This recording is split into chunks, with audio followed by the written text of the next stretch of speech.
আমি বাংলাদেশ সরকারের কাছে আকুল আবেদন করে বলছি যে 16ই ডিসেম্বর আসলে রাস্তাঘাটে দেখবেন গ্রাম অঞ্চল যে জায়গায় টাউনে এই ব্যাপারটা নাই, সাধারণত গ্রাম অঞ্চলেই দেখা যায়।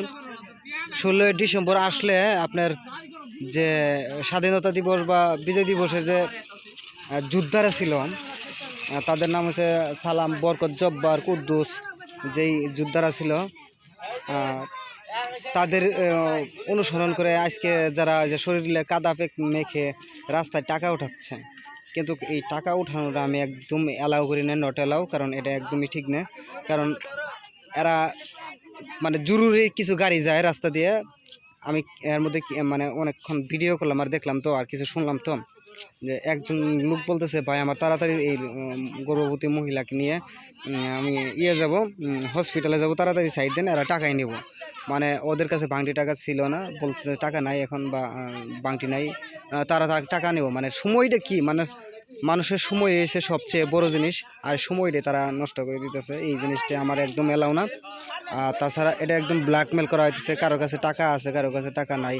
কারণ বুঝতে পারেন ভাঙটি টাকা সবসময় কারোর কাছে থাকে না, কিন্তু তারাও ছাড়ে না, অনেকক্ষণ সময় নষ্ট করে। তাদের জরুরি, কেউ বলতেছে যে আমার অফিস আছে, 9টায় অফিস, তো আমি এখন অফিসে যাব, কিন্তু তারা তাও মানে না, টাকা নিতে চা বা এরকম গাড়িতে কাদা কুদে লাগা এরকম। তো বাংলাদেশ সরকারের কাছে বলতেছে যে এই জিনিসটা আমার জানা মতো বন্ধ করে দেওয়াটাই ভালো মনে করি। কারণ এটা এক প্রকার কিন্তু ব্ল্যাকমেল। এই ব্ল্যাকমেল মানুষের, কেউ আপনার সকালবেলা গাড়ি নিয়ে বের হয় আপনার গ্রাম অঞ্চলে, তো গাড়ি নিয়ে বের হওয়ার পরেই আপনার কি হয়, ওদের কাছে টাকা থাকে না, টাকা নিয়ে বের হয় না, আর তারা ওদেরকে ধরে বসে আবার টাকা দিতে হবে, টাকা দিতেই হবে, টাকা না দিলে গাড়িতে কাদা ভরাই দেয় বা যাইতে দেয় না। এই জিনিসটি একদমই আমার পছন্দ না। তো যারা বাংলাদেশের সরকার দায়িত্বে আছেন বা আছেন, এই দেখেন এই গাড়িটা অনেকটা স্পিডে আসছে, এমন আছে সামনে দাঁড়াই তো মারি দিয়ে যাইতো গা। তো এই কাজগুলো করা যাবে না। দেখেন ওই যে আরেকটা গাড়ি, ওটাও স্পিড আছে, এটা ব্রেক করতে করতে থামতে প্রায় অনেকটা সময় লাগে, দেখতেই পাচ্ছেন। আর এই গাড়িগুলোর সামনে ওরা দাঁড়ান, কিন্তু কি একদমই ঠিক না। তো বাংলাদেশ সরকারের কাছে বলতেছে যে এই জিনিসটা বন্ধ করে দেওয়াটাই আমার মনে হয় ভালো।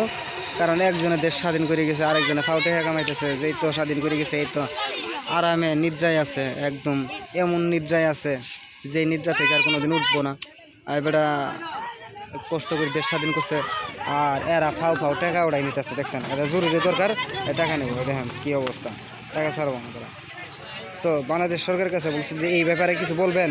আর যারা ইউটিউব ফেসবুক ইউজার আছেন, তারা বলেন যে আসলে এই জিনিসগুলো ভালো কিনা খারাপ, তারা কমেন্টে বলে যাবেন। আর বাংলাদেশ সরকার এটা কি কোনো ব্যবস্থা নেবে কিনা তাও বলে দিবেন। তো আজকের ভিডিওটা আমি যতটুকু মনে করি এই উদ্দেশ্যে করা হয়েছিল, আপনাদের কমেন্টের জন্য। আজকে আপনারা কমেন্ট করবেন, জানাবেন। আজকের ভিডিওটি আমি এই পর্যন্ত শেষ করছি। ভালো থাকবেন সবাই, খোদা হাফেজ।